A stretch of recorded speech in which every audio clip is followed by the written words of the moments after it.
some facts about the Pitchfork Ranch. It covers about 170,000 acres. She's home to 5,000 head of cattle and about 160 head of horses, 100 of those making up this award-winning Remuda. Now, when Eugene Williams and Dan Gardner bought this ranch in the late 1800s, they inherited the now famous Pitchfork brand. It's arguably one of the best-known trademarks in the Western world. It's very recognizable for several reasons. It's just a pitchfork, and that's the same name as the ranch. You know, some people have a ranch, the brand's different than the name. It is because of the history and the size, which there's a lot of ranches, some ranches larger than us. Life on the Pitchfork is cut from a very cowboy mold. The breakfast bell rings at 6:30 a.m. every morning. The day's planning takes place around bacon and eggs. Life here revolves around cattle, horses, and a ranch that has captivated the heart and imagination of all who have worked for it. Our employees, as we all look at the ranch, we really take an interest in it. It's not just a job, I hope. It sure isn't to me. And I don't think it is to most employees. I think they're dedicated to the Pitchfork Ranch. It's what Red Stegall would say, riding for your brand. You know, I'm from the Pitchfork Ranch and I'm proud of it. And I want everywhere we go to represent the ranch good, and which the ranch has a very good reputation, very good history behind it. The Remuda is not far from ranch headquarters. Like all winners of this Best Remuda Award, the Pitchfork demands certain characteristics in its horses.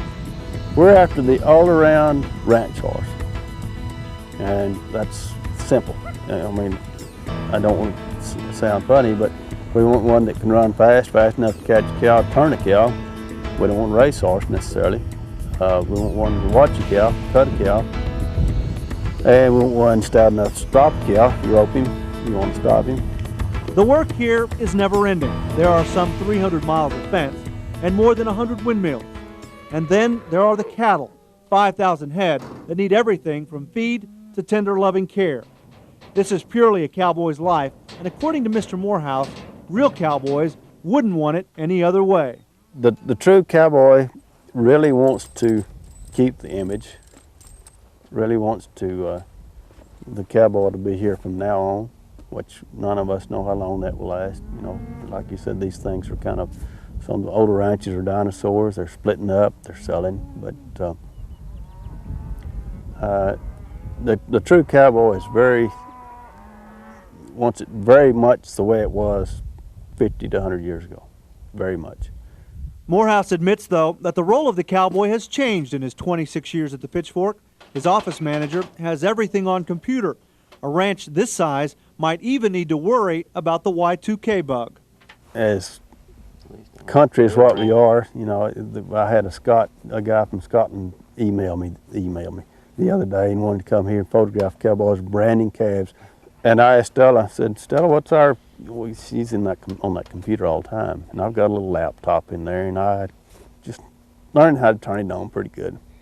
And I said, is the Y2K going to bother us? She said, I don't think so, but we'll make it out here because we don't have to worry that much about electricity. If electricity goes off, it's not a big problem because it goes off kind of often out here anyway. But despite the high-tech world of the late 1990s and the fast-approaching new millennium, Morehouse is still a cowboy, and this is still one of the country's biggest and most unique ranches.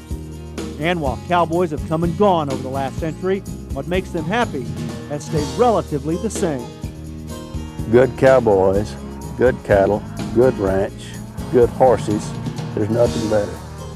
And I've said that before, you leave on a drive in the morning, if you're in a good pasture, good cowboys, good ranch, everything's good, there's nothing better.